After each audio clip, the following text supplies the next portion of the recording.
Let's talk about Alestidae today, the group of African tetras. This family is comprised primarily of African tetras with a few oddballs thrown in there, and large predators found in the Hydrolycus genus in Africa. The rest of this genus resides in Central Africa for the most part. Lastly, we'll go over all 22 genus and talk about basic characteristics for each of them.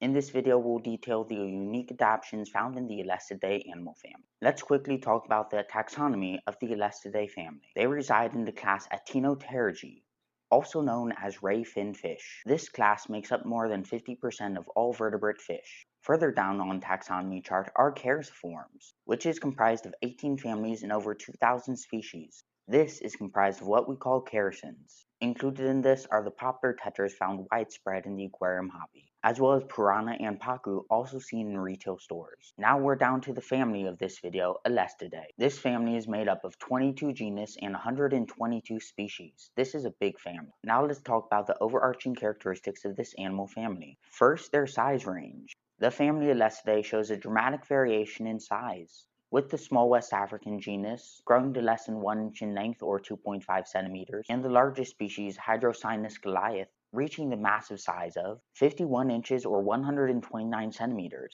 The latter species is the largest fish in the entire order Characiformes. It is worth noting that the dramatic 70 times size range is unique to the family Alestidae. Now let's talk about their interesting bone structure. The face of fish are made up of many small bones with many names. But for the purposes of this video, just look at this photo above in the missing bone structures you see. As you can see from the photo above, many of the genus in this animal family are missing facial bones, specifically the anteorbital and infraorbital bones. One of the species which this impacts is a very underrated species in the aquarium hobby called the Adonis tetra, but also we haven't researched this family as extensively as other fish groups. Another unique characteristic found in many genus in this animal family is fin-based sexual dimorphism. Two versions of it actually. The first fin difference between males and females of this family is the enlonging of the upper dorsal rays. Let me explain what that is real quick. Rays are the solid branching parts of the fins that you see. The top rays or structures of the fin will start to enlong in males as they age, which produces the typical trailing fin seen in many males. This is one way to distinguish males from females in the above genus. The second method for distinguishing males and females via fins is using the anal fin.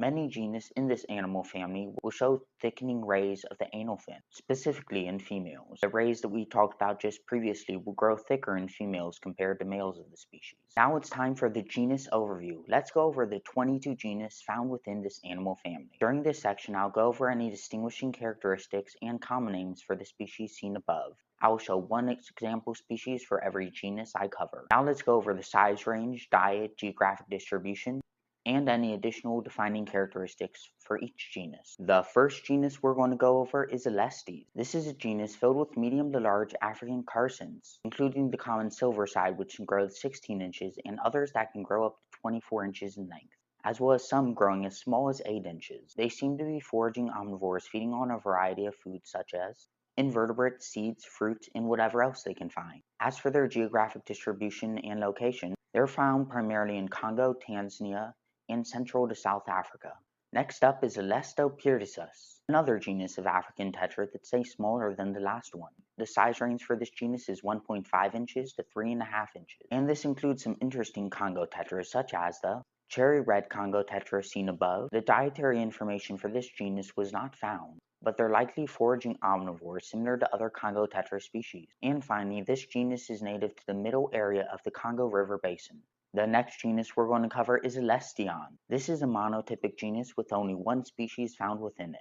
This is a very small species with a maximum standard length just over half an inch or 1.7 centimeters. They're a unique one compared to all other of the Alestidae family. This is because they have 2 rows of large conical teeth, not unlike the ones found in freshwater barracuda. But surprisingly, both of these rows of teeth are found on the front of the premaxilla. These enlarged teeth are also slightly curved backwards. This species does seem to eat exclusively insects, and based on their predatory nature, they're unlikely to accept prepared food in captivity. And finally, they're located in the lower Congo River Basin. Next up, we have Arnolithus. This is another monotypic genus with only one species residing within it. This species grows to 3.5 inches or 9 centimeters, and they're a carnivorous fish, feeding primarily on worms, insects, and crustaceans. And finally, they're distributed throughout Central Africa. Next up is Bathiops. There is not a lot of information on this genus and none that I could find on their diet, but the size range for this genus is from 1 inch up to 9 inches, and they're exclusively found in Central Africa. Next up is Alestidae. This genus has a size range from 1 inch all the way up to 10 inches. They're primarily distributed throughout Central and Western Africa, with one species being found in Northern Africa. And the diet for this genus is quite varied,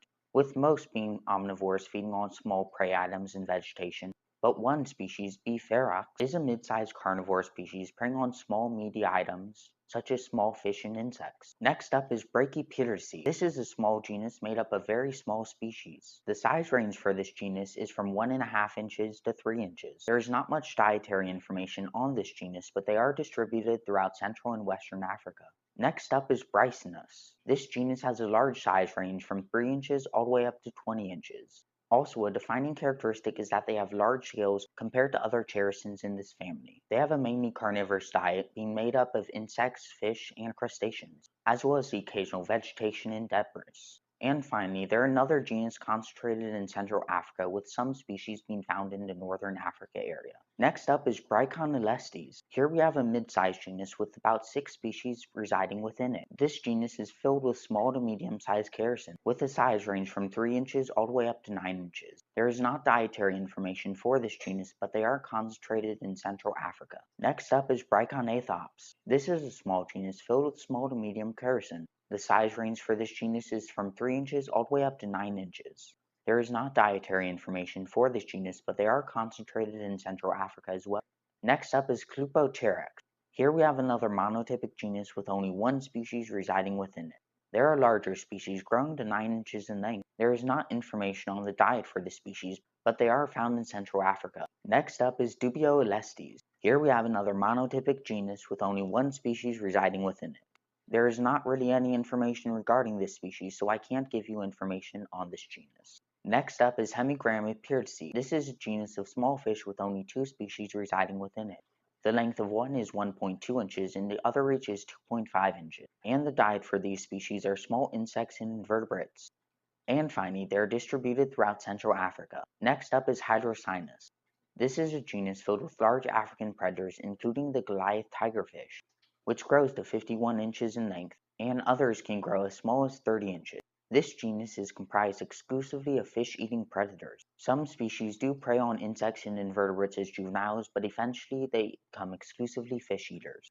And as for their geographic range, they have a large one, spanning throughout Central and Western Africa. Next up is Latgalesia. Here we have another monotypic genus with only one species residing within it. This is an extremely small species with a maximum length under 1 inch. Other than that, there's not a lot of information on their diet, but they are found in Central Africa. Next up is Lepidarchus. This is another very small species growing to about 1 inch in length, and they are distributed throughout Central Africa. Next up is Microlestes. Here is a larger genus of characin filled with 17 species of fish. The size range for this genus is from 1.2 inches all the way up to 4 inches. For the most part, this genus is filled with small carnivores preying on fish, insects, eggs, and fry. And the small species in this genus do eat zooplankton as well. There are a few species in this genus preying on both insects and algae, but this is not standard for this genus. Finally, the majority of this genus is found in Central Africa, with a few being found in Western Africa. Next up is Nanopyraceae.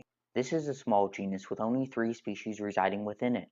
They have a size range of 2.2 inches all the way up to 4.5 inches. I don't have any information for the diet for this genus, but they are concentrated in Central Africa. Next up is Pyrtizus.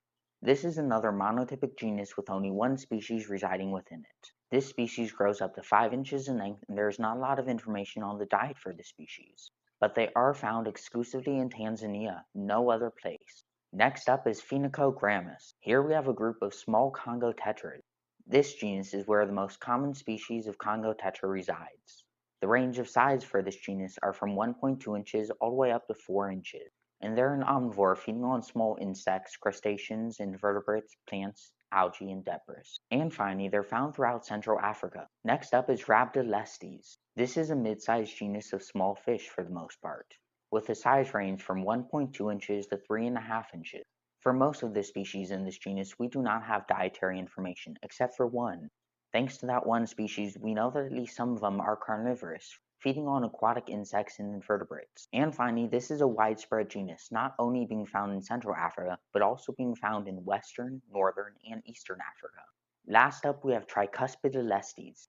This is another monotypic genus with only one species residing within it. This species maxed out at slightly less than 1.5 inches in length, and there is not information on the diet for this species, but they are found in Central Africa like most of the Alestidae family. And that has been the video over the Alestidae fish family. We talked about the distinguishing characteristics that make this family unique, as well as briefly going over all 22 genus within this animal family. Sorry if that was a little long.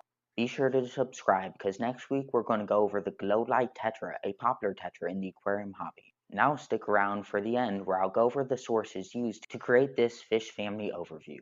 I used two resources for this video. The first one was a 144-page fish family overview over Alestidae. I was able to find all the information excluding information on the fish genus in this article. The second resource I used was FishBase. Using FishBase, I was able to go through every single species in every genus of this fish family. That way I was able to detail general information over each genus.